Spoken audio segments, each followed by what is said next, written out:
Okay, this is episode 5 or episode 9 of the entire season. Honestly, I think this may be the last episode we make. So far, we have covered a lot of different things. In the second part of the smart contract series, we covered anything from threat modeling to DAO attacks, looking at DeFi, and of course, this last episode, I think we're going to look at front running and a couple other things. So this time, we're going to bring back Pablo, and we're going to see what this episode is about. All right, let's roll it. All right, we're back. Pablo, you're back again. I think this is, I've lost count. This is fifth time, sixth times we've done an episode together. Yeah, we have been yeah we have been together in quite some videos. Yeah, I've not met you in person yet. I'm looking forward to that at some point, hopefully. But yeah, we've done a lot of yeah. these Me so far. too. It's been fun. So you were gone in the last two episodes that we released. Lucas and I talked about DeFi. The first episode with DeFi was kind of on a harder end for me. Not so much because of the vulnerability types, but it was very focused on math and that sort of Yeah, stuff. And that's then right. after we talked about what DeFi was, we looked at some math stuff, and I understood why people say, hey, you want to get better at Web3 and smart contract auditing. Math is a big part of it. It makes sense Mhm. why.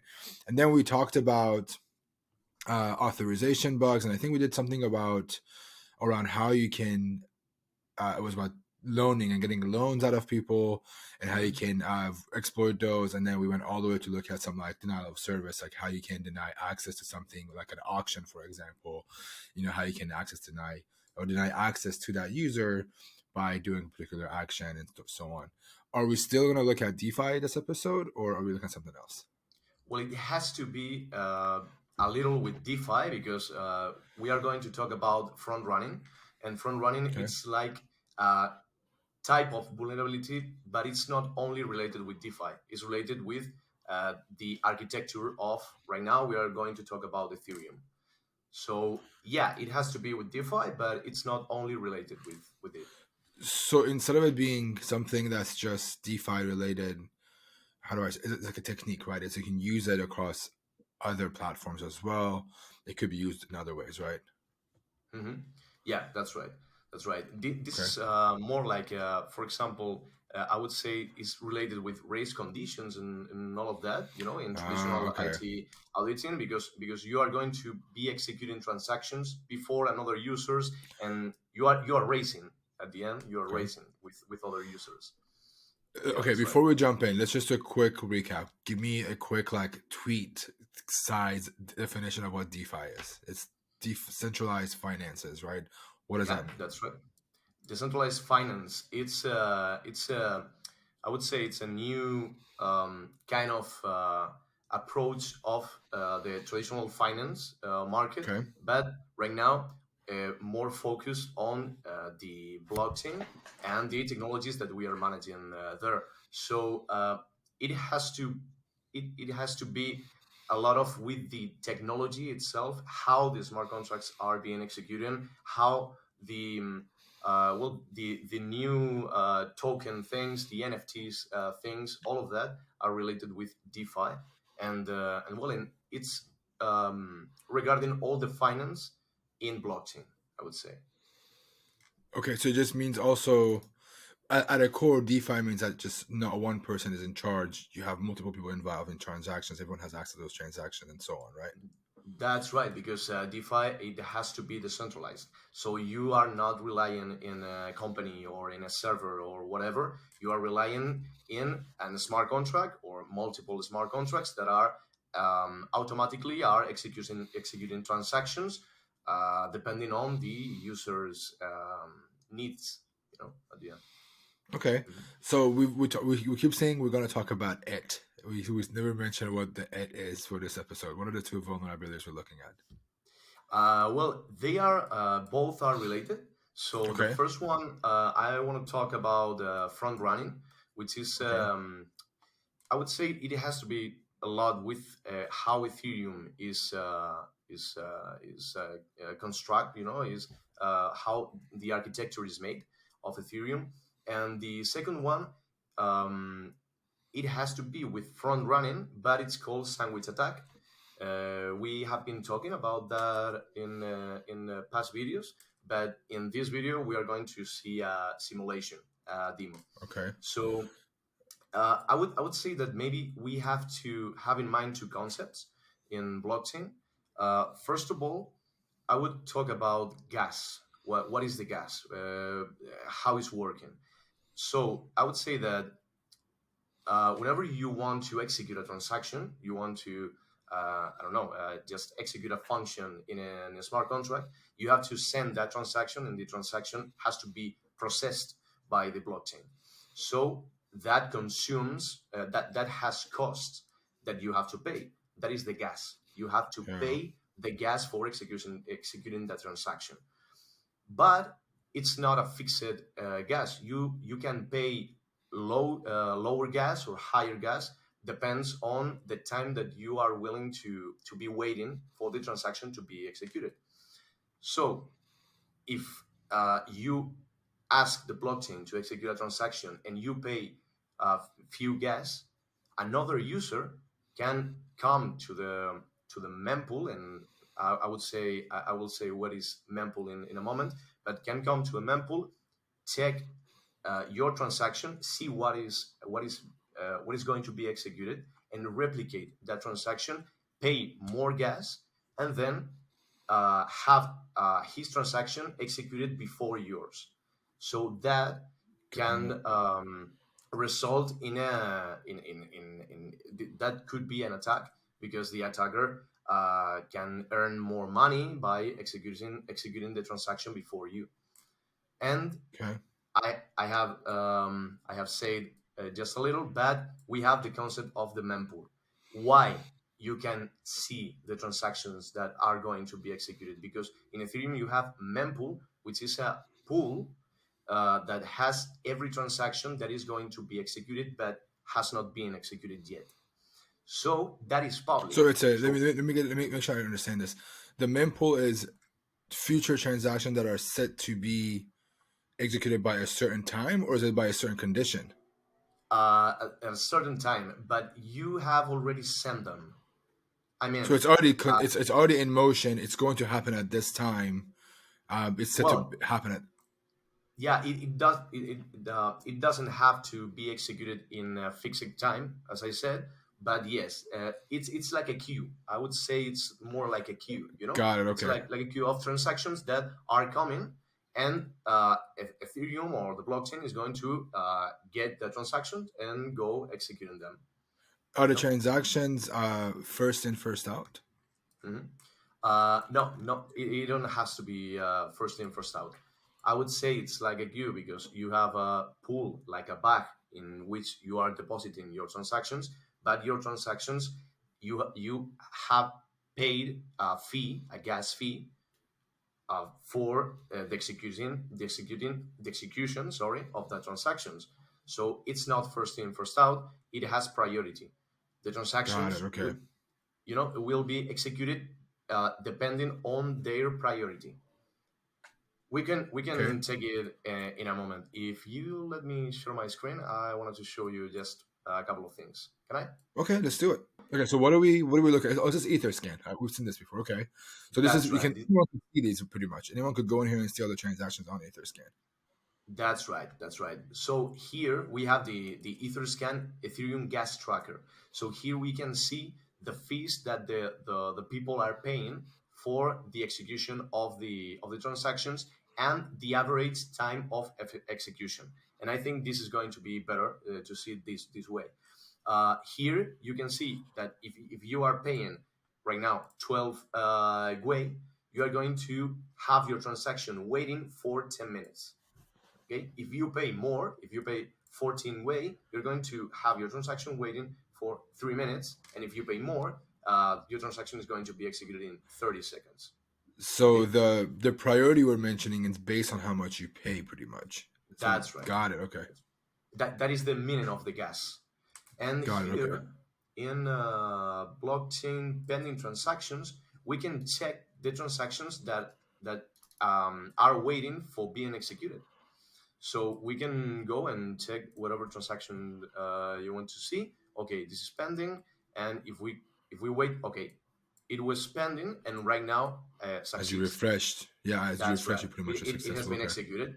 Okay, so this is the thing that I wanted to show you, and now we can change to a demo just to to see it live. Cool. Let's do it.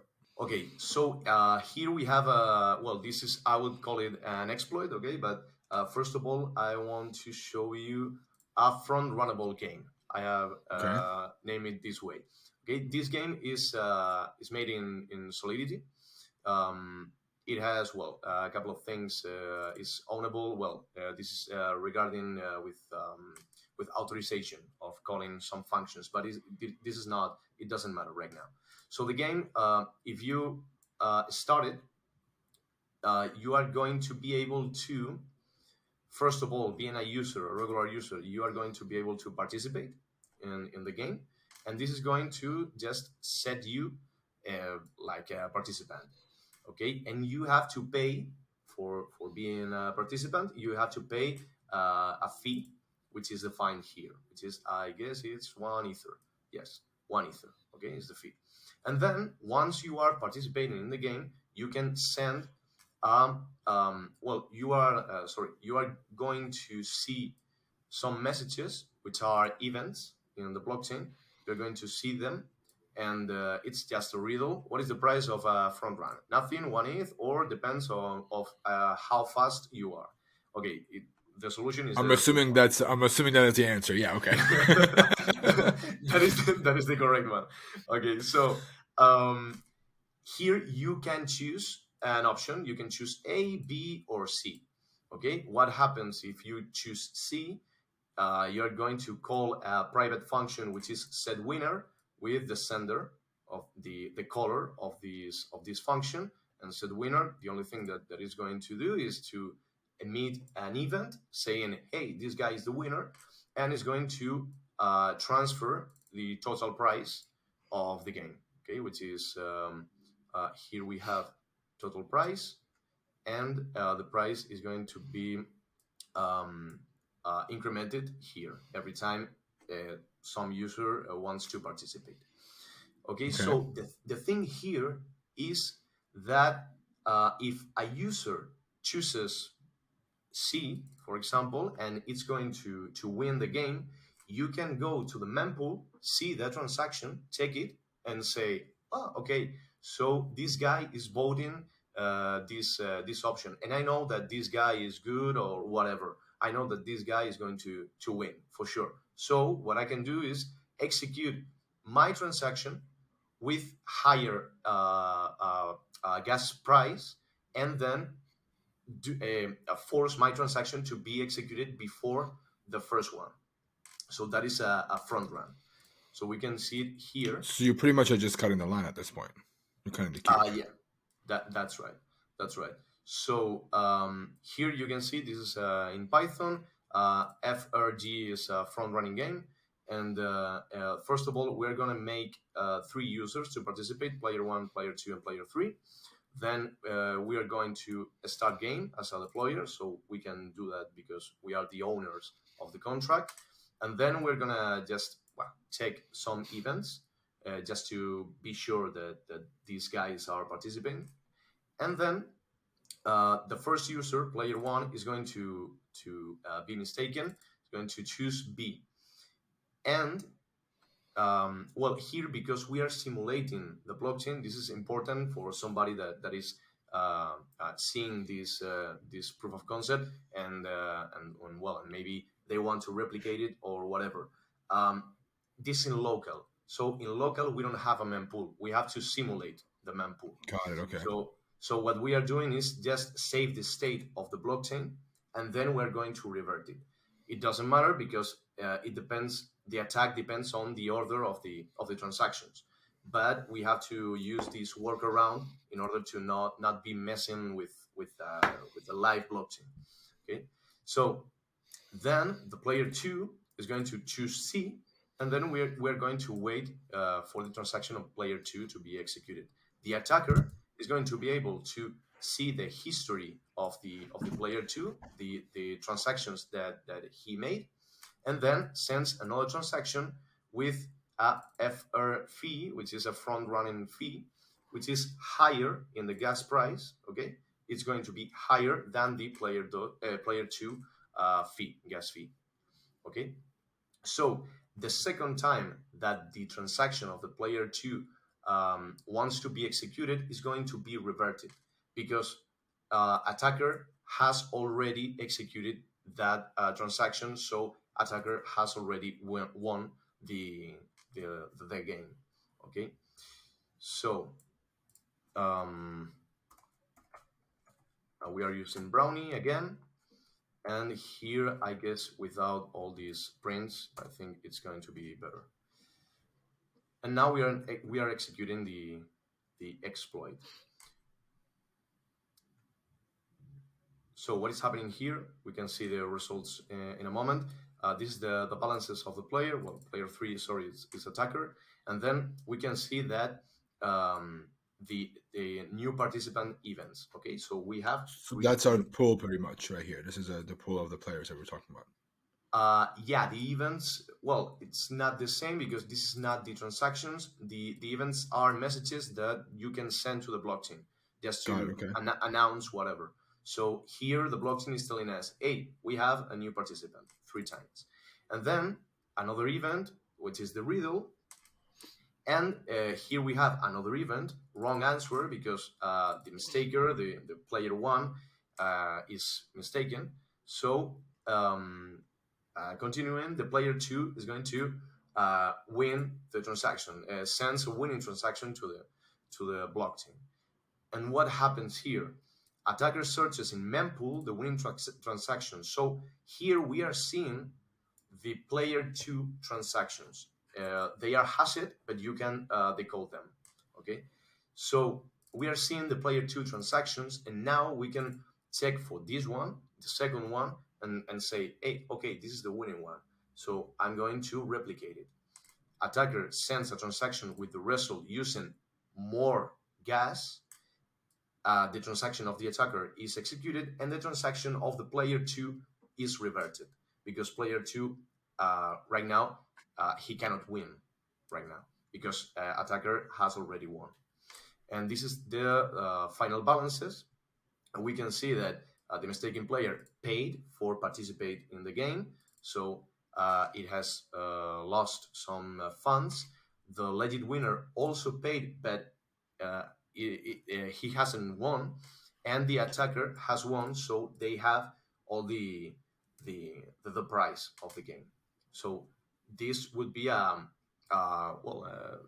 representation of how this attack is working.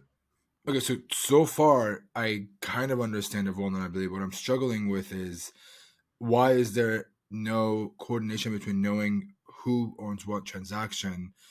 So it kind of this. I mean, I get that like vulnerabilities happen, right? It's like I compare things to web. Like, why does an IDOR happen?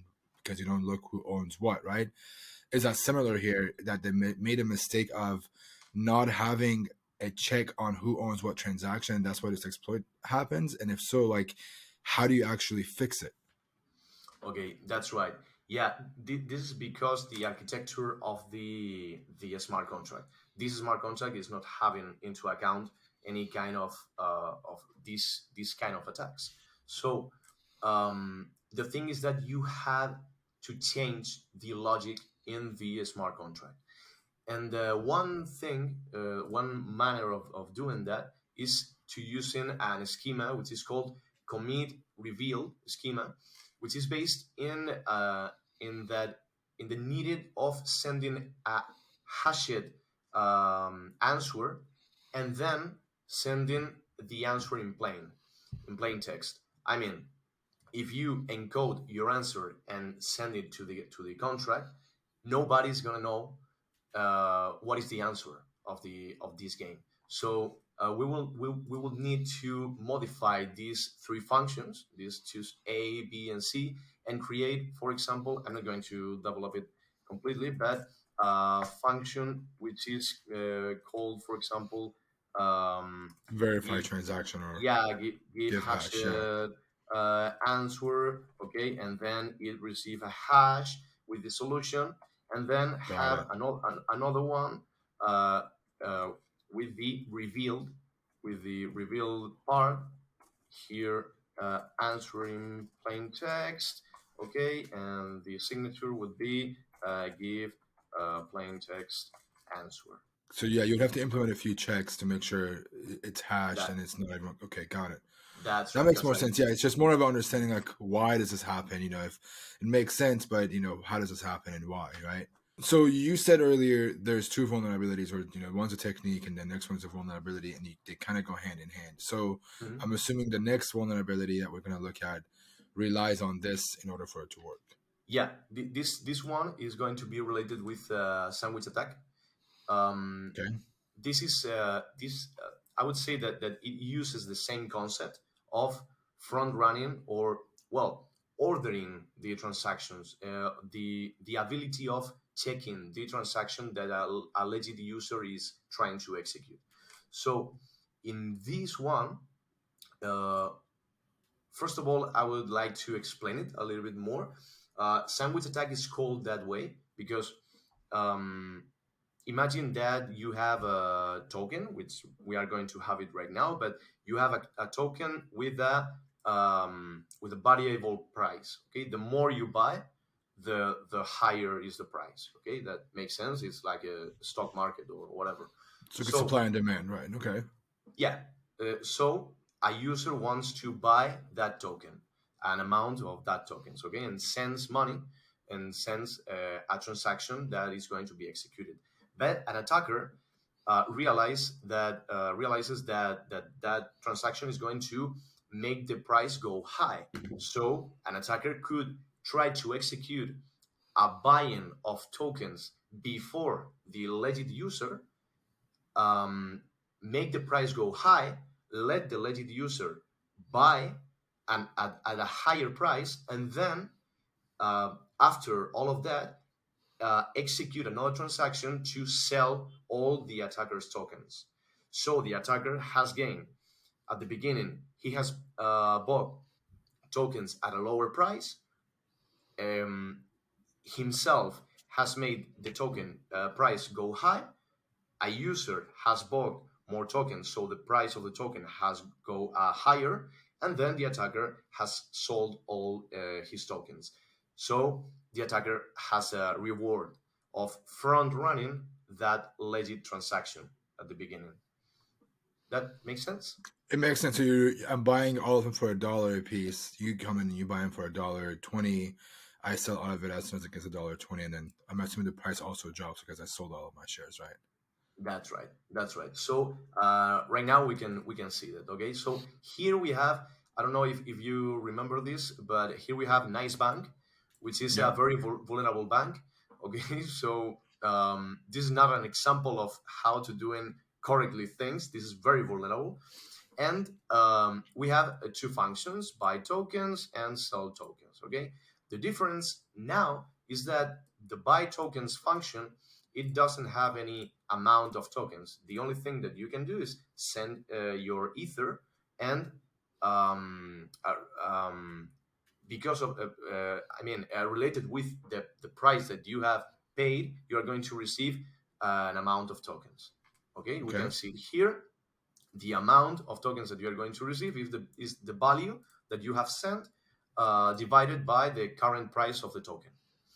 Okay, and that's all. And an important thing is that the current price of the token is going to go higher every time a user wants to buy. Okay, here, and every time a user wants to sell, the price is going to be lower. Okay, here you can see it.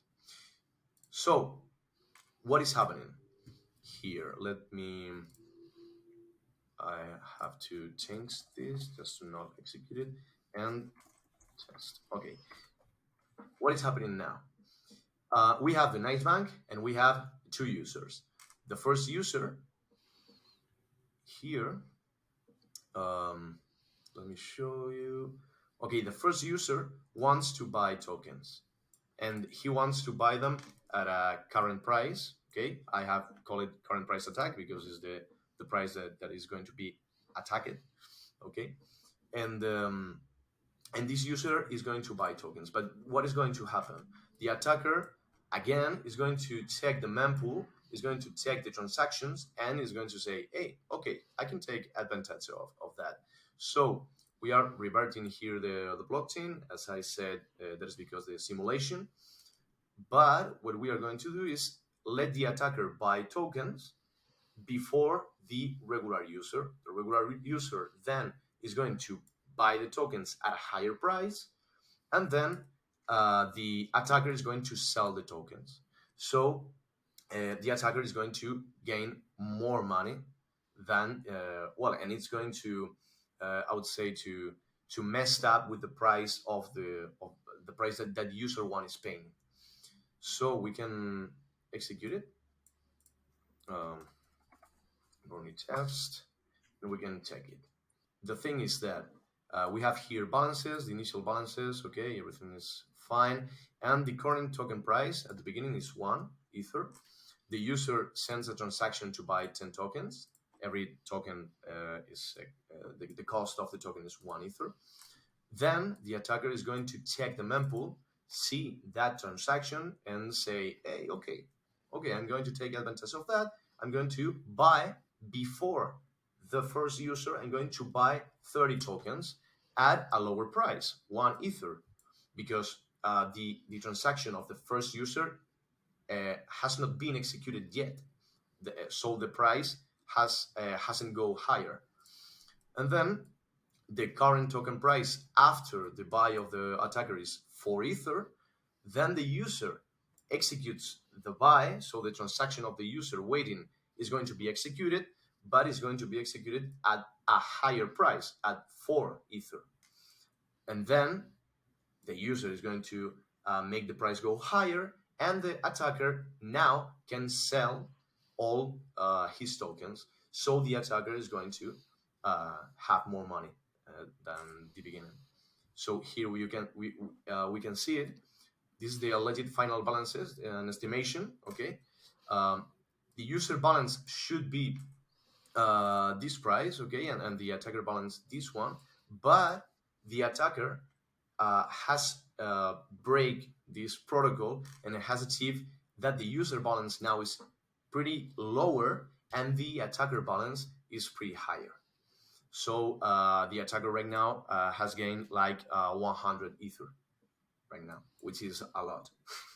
So at the end of it, the way this works is just mostly finding a way to be able to buy and sell tokens for profit. You're just looking at the transaction. You can see the price is going to go up. You're going to buy it at the original price, but sell it at the price when it goes up. That's right. That's right. And people usually use bots for doing that.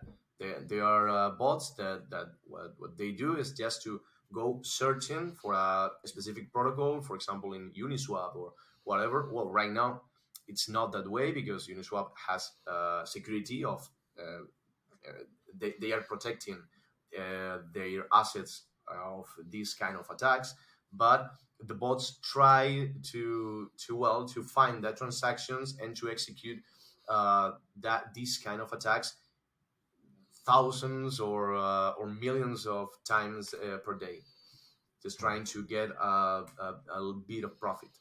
Has there been a time where this has happened to a corner of people? It was very common in the earlier days of like these smaller contracts being executed.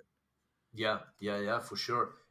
This has been happening since the beginning of the smart contracts, because lots of protocols, they don't have this thing into account. Right now, I have to say that there are a lot of security, and everybody is trying to secure their smart contracts the best way they can.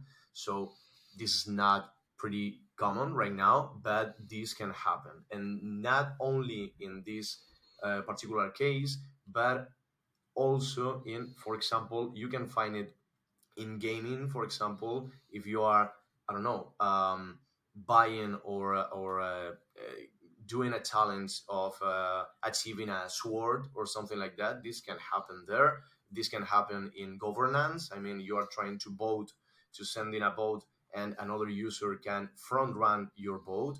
Yeah, this can happen in in DeFi, of course, and in in every protocol, in every smart contracts, that depends on the order of the transactions that are being executed. Well, okay. I think this is the 5th episode of Series 2 of Smart Contracts. I I don't think know so. where we're going to go with this next.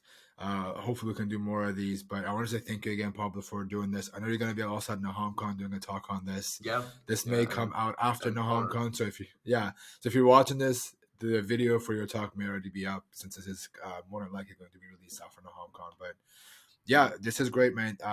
Thank you so much again for coming on here and teaching me your ways and showing me how this things works and answering all my weird questions.